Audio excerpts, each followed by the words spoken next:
Om Namo Bhagavate Vasudevaya.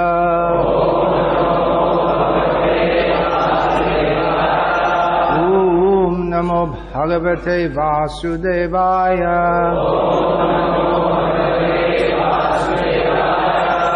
Om Namo Bhagavate Vasudevaya.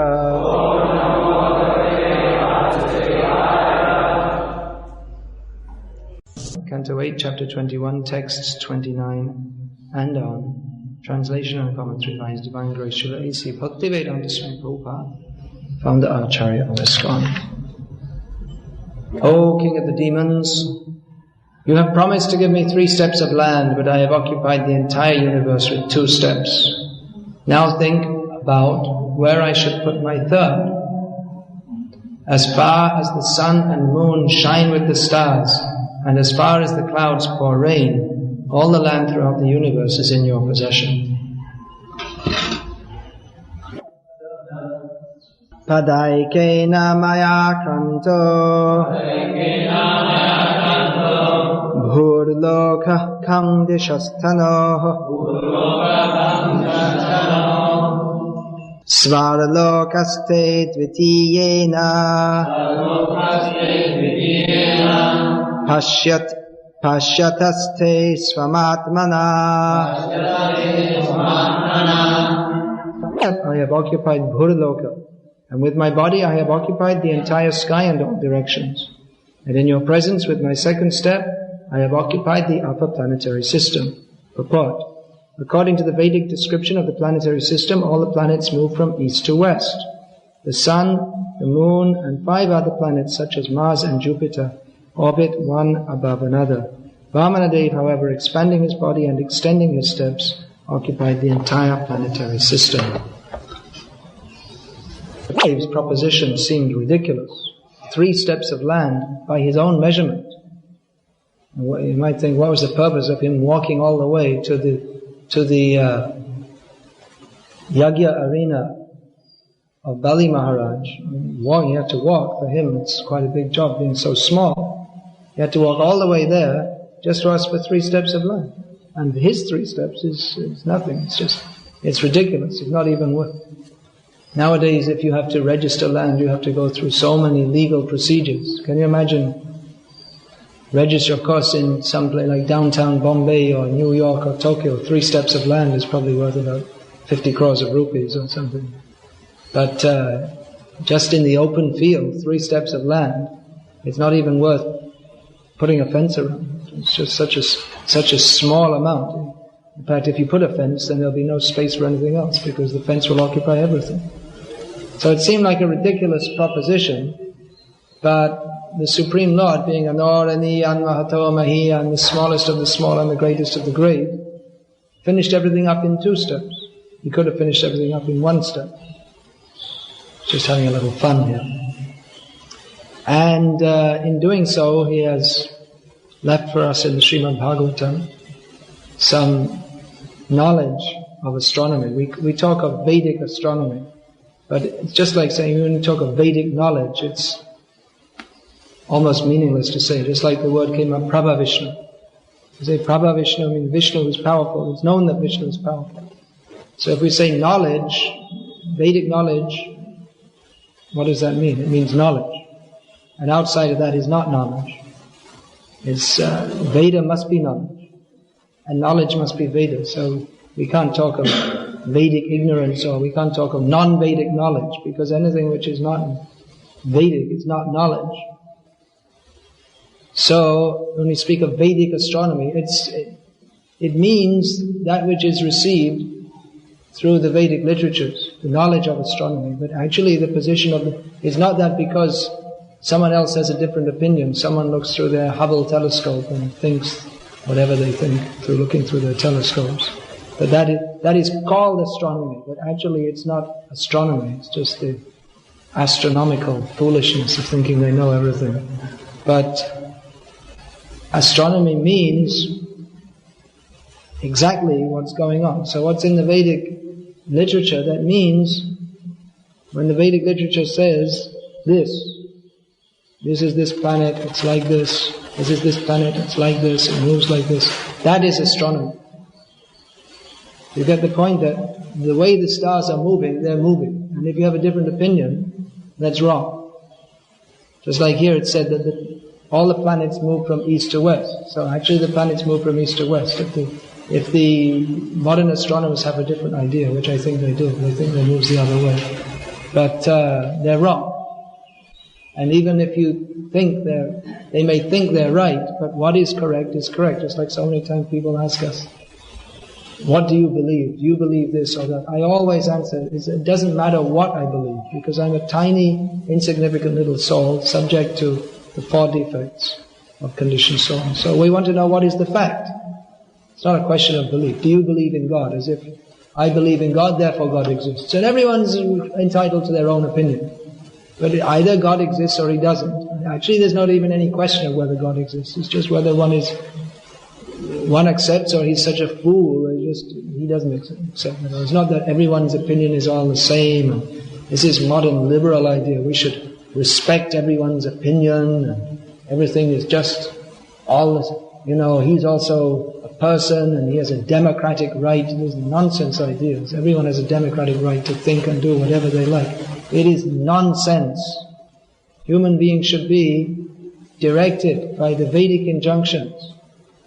Not that this is putting ourselves on the level of God. What do I believe? What do I think? What do you think? As if you are on the same level as God. But when Krishna says several times in Gita, this is my opinion, that is a fact. And what is our opinion, if it's different from that, is nonsense. All knowledge is there in the Vedic literature. There's no need for us to go, I believe this, I believe that. That is typical of the inductive method of receiving knowledge. It means you gather information by your senses and then you try to work out what's going on. You try to understand. This is just like the blind man and the elephant. One holds onto the trunk, one holds onto the legs, one holds onto the tusk, another. And they all have a limited idea of what an elephant is because their sensory perception is not perfect. And their limited idea, they extend their limited idea to the whole, and therefore one person thinks that an elephant, the one who grabs the tusk, is some kind of curling, hard horn, and someone who grabs the body thinks it's just like some big mass. They all have an incomplete idea, which is therefore incorrect. But they say, I believe, it's my opinion. They're playing God. This idea of saying, I believe, my opinion, everyone's opinion is as good as everyone else. If you think that everyone's opinion is as good as everyone else, that just means you're admitting ignorance. Because facts are facts. They cannot be changed. And it doesn't matter what people believe. Therefore, we have to go to the Vedic knowledge. That Vedic knowledge means we accept it with our intelligence. It doesn't mean we're just a fool. You accept it with your intelligence. That doesn't mean you don't apply your intelligence to understand. That is called deductive knowledge. That means you take the Vedic knowledge and you understand it with your intelligence. But this idea that, especially we see like in the universities, the young kids, they don't know anything. They came out of their mother's diapers and into the college and they don't know anything about life. And they're studying some subject and they think, oh, I know so many things. So this pride is ignorance. It's simply a manifestation of pride to think, I know, or this idea, very liberal, yes, we're being very fair to everybody, let everyone believe what they like. This is completely nonsense. Because, of course, if we say this, then people become upset. But actually, it may not say. Because people in the modern age, they're brought up in this way to think that everyone should have their own opinion and everyone's equal. Therefore, we may have to speak with them on the platform of logic. But actually, the logic is not the ultimate pramana. It's not the ultimate evidence. Vedic injunction, that is the ultimate pramana. This idea, everyone is equal, it's another nonsense idea. Everyone is equal. Then why have an election for the president? Just pull out any rickshaw wallet and make him the temple, not the temple president, the president of the. That's another nonsense to think that everyone's on the same level in the temple. Also, Bhakti Bozo joined 3 days ago, and some Bhakti Burke. and sannyasi and devotees been in the movement for 30 years, and it's all the same. Everyone should criticize everyone else as much as possible. This is Krishna consciousness in them for the next millennium. We're preparing for the next millennium. Who will be expert in criticism more? That's actually in the Bhagavad Gita one of the symptoms of the mode of ignorance. One who's expert at criticizing others. So this idea, everyone is equal in every way, it's a nonsense idea. Therefore we receive knowledge from Guru, Sadhu and Shastra. And here Shastra says, what is the setup of the universe? So we have to take that. We have no way to experiment. You may think I'll look through a Hubble telescope and find out what's going on. But they all, I read this in some magazine, there are 200 theories of the origin of the universe by astrophysicists. And how many astrophysicists are there in the world? Probably not much more than 200. So what do they know? What do they know by looking through their Hubble telescopes? They're simply speculating. They see, even what they see, they can't be sure of what they're seeing, and then how they interpret it. And how much can they know? They're just tiny living beings on a tiny planet, and looking just like an ant crawling in this room. How can he know what's going on in the room? Because his ability to perceive is limited, and his intelligence to understand what he perceives is limited. Therefore we take Vedic knowledge, which says here that the planets go east to west, so that appears to be opposite. The planets are moving. That appears to be opposite to modern knowledge, but if the Shastra says, then Shastra says. That may be from Brahma's point of view. From our point, it's just like that example I was given the other day. You can be watching a live telecast of a race, and on two screens. And on one screen, everyone's running this way, and on the other screen they're all running the other way. So how is it possible? Because the cameras are on different sides of the race. So from one side it looks like they're all running right to left, and the other side it looks like they're all running left to right. It's just a different perspective, that's all.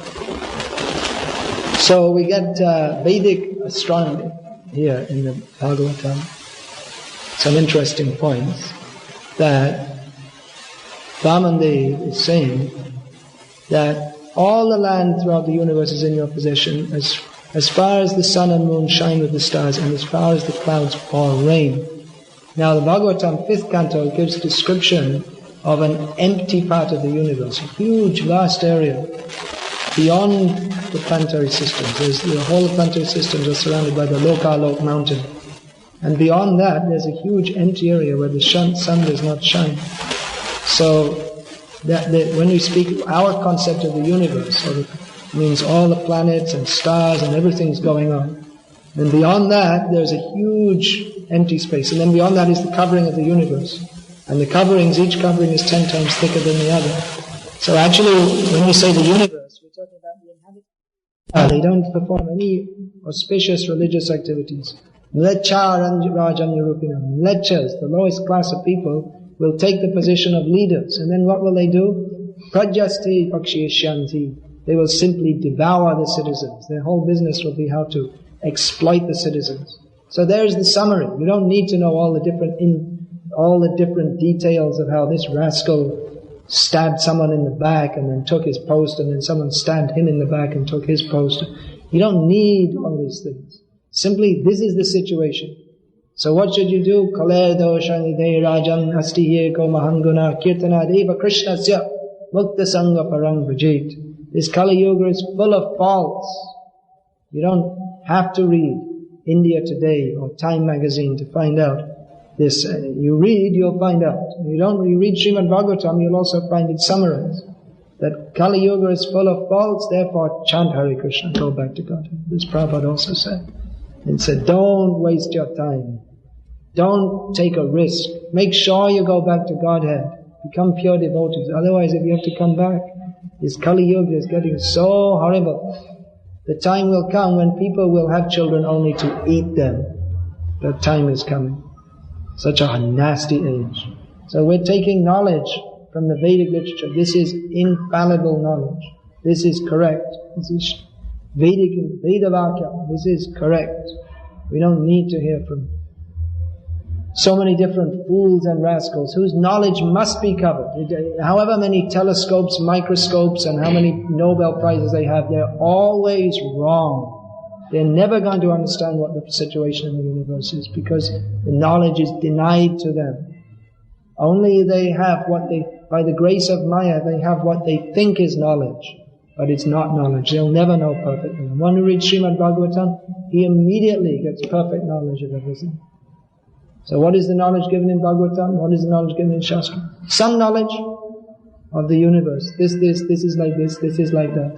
And then what? Chant Hare Krishna. What is the summary? Dukhalayam ashashvatam. This material world is miserable and temporary. Therefore, natmuvanti mahatmana. What is that verse? They don't come back again. There are those who are mahatmas. They don't come back again to this material world because they know it is miserable. They make a program to get out. So Vamandev very kindly took away the whole universe from Bali Maharaj so he didn't have to be preoccupied with managing it. And instead, he got the association of Lord Vamandev in the Sutala planet.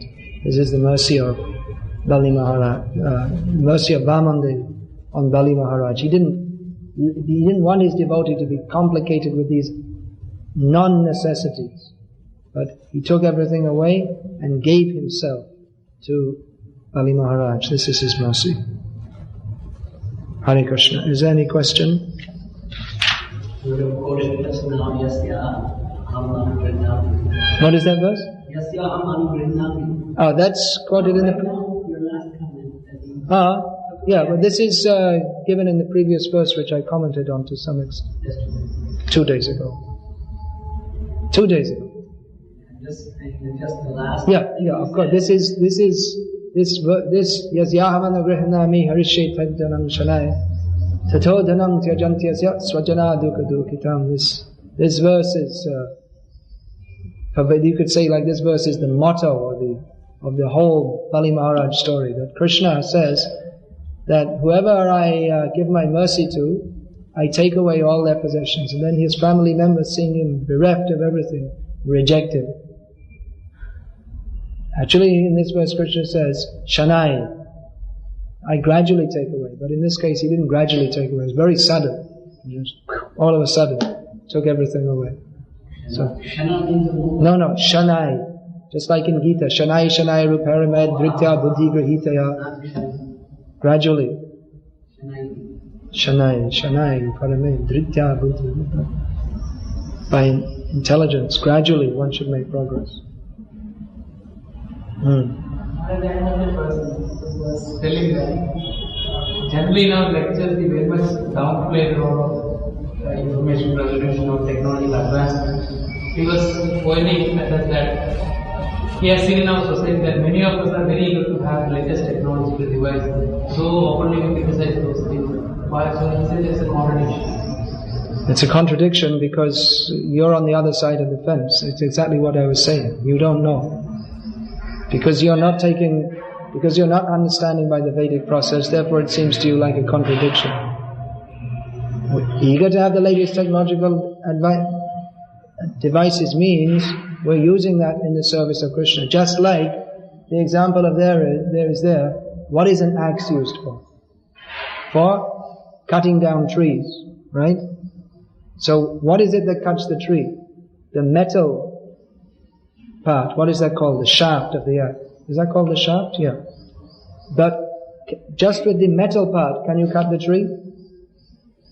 What do you need? You need a handle, right? What is the handle made of? It's made of wood. So you use the wood to take the axe and cut the tree. Otherwise we don't care for these things. You can use in the service of Krishna, very good. It's just like in a fight, you have to use equal weapons.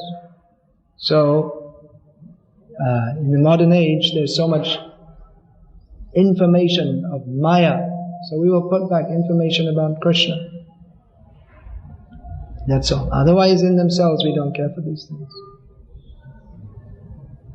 In this age, many people, they say that we want to hear Krishna consciousness explained simply through logic. Don't quote Bhagavad Gita, don't explain these things. Why not? Why should we not quote Bhagavad Gita? What is logical about that? Why should you think that everything can be stood simply by mundane logic? You think that no one knows better than you? Think there's no authority? How have you learned? Where did you get this idea from that you should only learn from logic? You must have learned it from someone else. That means you're accepting someone's authority. Even to speak, even to speak these words, you learned to speak because you accepted the authority of your parents and all those around you. What is the meaning of this word logic? I can interpret it to mean bananas. But no, there's an authorized meaning of the word which you accept. At every step we accept authority. Don't be illogical.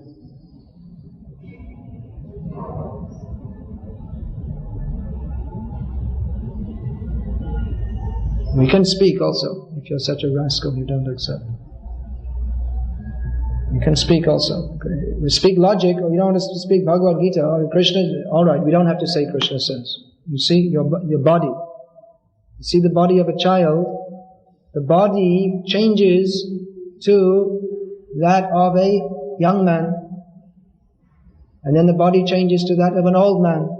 So the body is changing at every moment, and the mind is changing at every moment.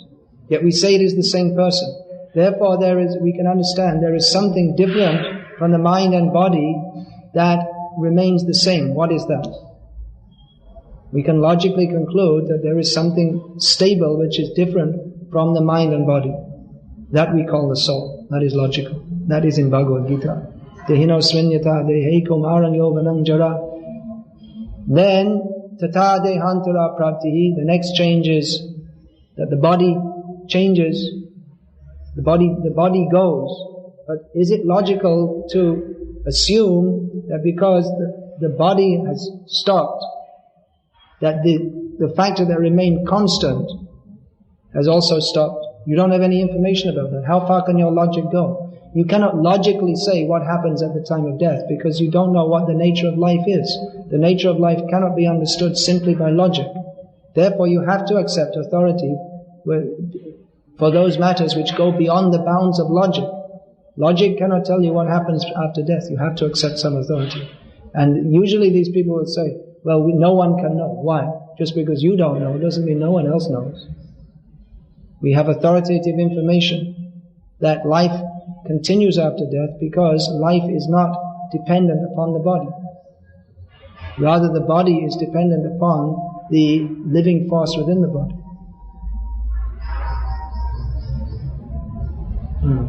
Is it true that with Hanuman, whether it's based on Shastra or direct experience, that unless the person has some degree of sincerity, then they won't accept even the best argument? Of course. That we see all the time, that we defeat people in argument and they just say, well, I don't believe this. They want to argue because they think they can defeat you. And then when they find they can't, they just say, well, I don't believe this. That means they're not sincere. People in general, all these philosophies in the world have come because people are not sincere. Even based on Shastra. There's so many bogus things propagated in the name of Shastra. Devil quoting scripture. That saying is that